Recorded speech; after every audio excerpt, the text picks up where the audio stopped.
এবার দেখেন আচারটা দেখতে কত সুন্দর লাগছে, কালারটাও কত সুন্দর হয়েছে। আর আমের পিসগুলো দেখেন একটাও গলে যায়নি, ভিতরে রস একদম ঢুকেছে, কত সুন্দর দেখেন, এই যে সেদ্ধ হয়েছে।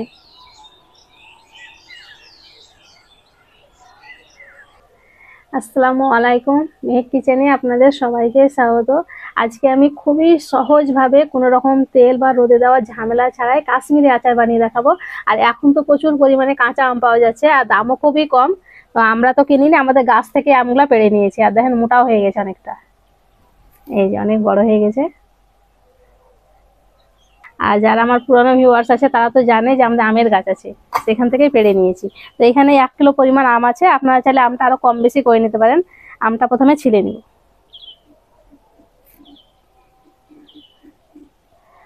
একেবারে টাটকা আম, এই যে দুধ ঝরছে।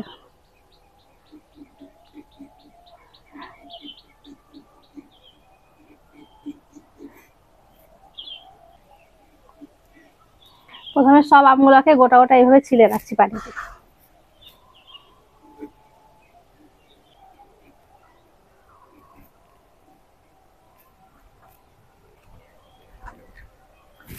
সব আমগুলো আমি ভালো করে ছিলে পরিষ্কার করে নিয়েছি।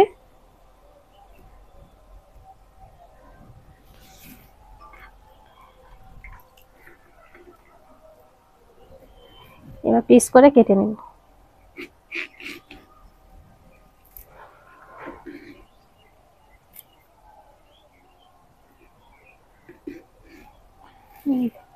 এরকম সাইজ করে কেটে নিই।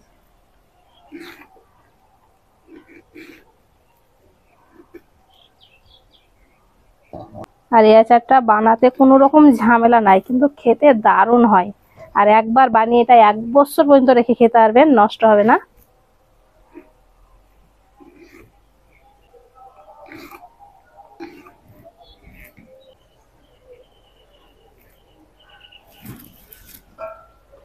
সব আমগুলো আমি কেটে নিয়েছি। 1 কিলো আমের জন্য এখানে আমি দিয়েছি 700 গ্রাম চিনি। তবে চিনিটা আপনারা চাইলে কম বেশি করে নিতে পারেন, তবে এই আচারটা একটু মিষ্টি মিষ্টি বেশি ভালো লাগে খেতে।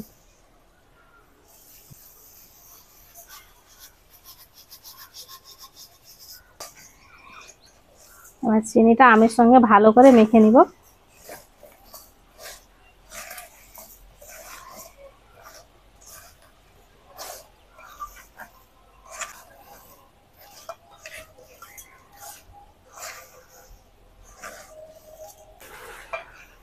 চিনিটা আমি ভালো করে মেখে নিয়েছি।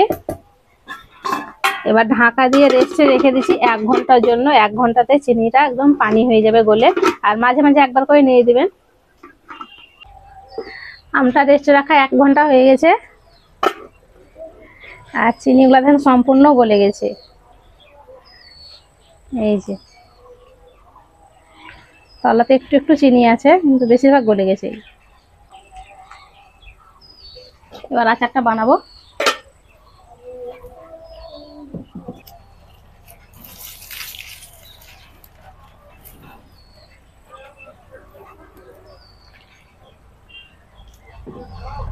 চুলোটা ধরিয়ে দিয়েছি।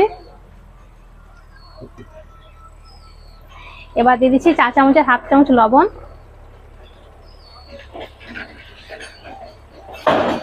আর আচারের সুন্দর একটা কালার আনার জন্য একটুখানি দিয়ে দিচ্ছি ফুড কালার, তবে আপনার চাইলে এটা বাদ দিতে পারেন, দেখতে ভালো লাগবে।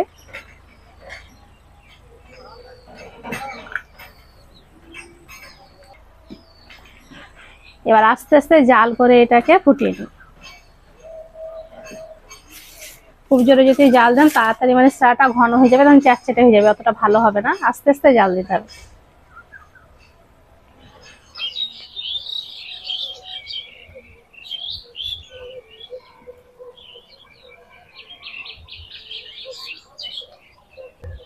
আস্তে আস্তে আমি কিছুক্ষণ জাল করে নিয়েছি, আর শিরাটা অনেকটাও কমে গেছে। আর একটা আমও কিন্তু গলে যায়নি। আস্তে আস্তে এইভাবে জাল করে। এবার দিয়ে দেবো অল্প একটু ভাজা জিরে গুঁড়ো, আর দিয়ে দিচ্ছি ঝালের জন্য একটু শুকনো লঙ্কা। একটু গোল গোল করে কাঁচি দিয়ে কেটে নিয়েছি, দেখতেও ভালো লাগবে আর ঝালটাও হবে। কাশ্মীরি আচারে যদি খুব বেশি ঝাল হয়ে যায় তাহলে কিন্তু ভালো লাগবে না, অল্প ঝাল দিয়ে বানাবে।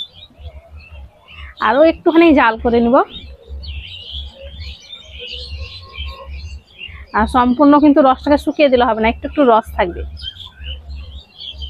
পুচি পুচি, কিটে কিটে, আমাদের আর একটা কিটি, কিটে। আর আমি কিছুক্ষণ জাল করে নিয়েছি। আর চিনি শিরাটা দেখেন অনেকটাই কমে গেছে, আর এই রকমই থাকবে। এই যে আচারটা হয়ে গেছে, এবার নামিয়ে নেব। আস্তে আস্তে জাল দিয়ে প্রায় আমি 1 ঘন্টা এটাকে জাল করে নিয়েছি। আর আজকের আচারটা আমি চিনি দিয়ে বানিয়েছি, আর আপনারা চাইলে এখানে গুড় দিয়েও বানিয়ে নিতে পারেন, তাহলে কিন্তু কালার দেওয়ার কোনো দরকার নেই। আর কালার যদি খেতে না চান তাহলে এখানে একটু কাশ্মীরি লঙ্কার গুঁড়ো দিয়ে দেবেন, তাহলে পুরো সুন্দর কালার আসবে। আচারটাকে আমি ঠান্ডা করে নিয়েছি, তারপর আপনাদের দেখাচ্ছি। আচারটাকে আমি একটু ঠান্ডা করে নিয়েছি।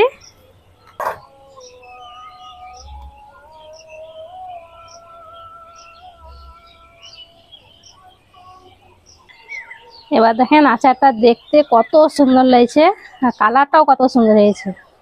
আর আমের পিসগুলো দেখেন একটাও গলে যায়নি, কত সুন্দর নরম হয়েছে, আর ভিতরে একদম জুসি। এই যে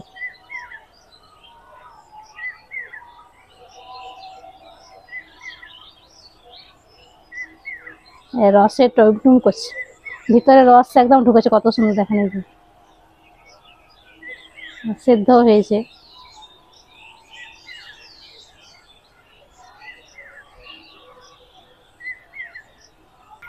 আচারটা দেখলেন তো বানানো কত সহজ। এইভাবে বেশি করে আচার বানিয়ে আচারটাকে ভালো করে ঠান্ডা করবেন, তারপরে একটা কাঁচের বয়াম বা প্লাস্টিকের বয়ামে ভরে রেখে দেবেন।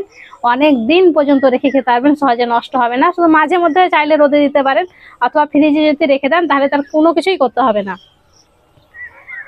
আচারটা আমার তো মনে হয় 1 বছর যাবে না, কদিনে শেষ হয়ে যাবে, এত সুন্দর হয় খেতে।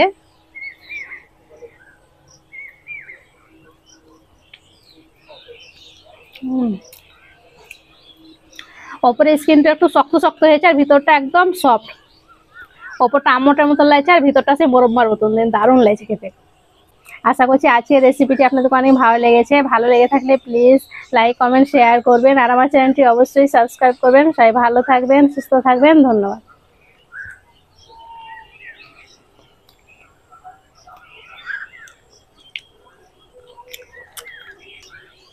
খাবি? হুম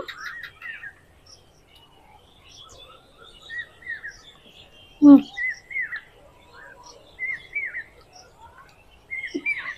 খা রে, ক্যামেরা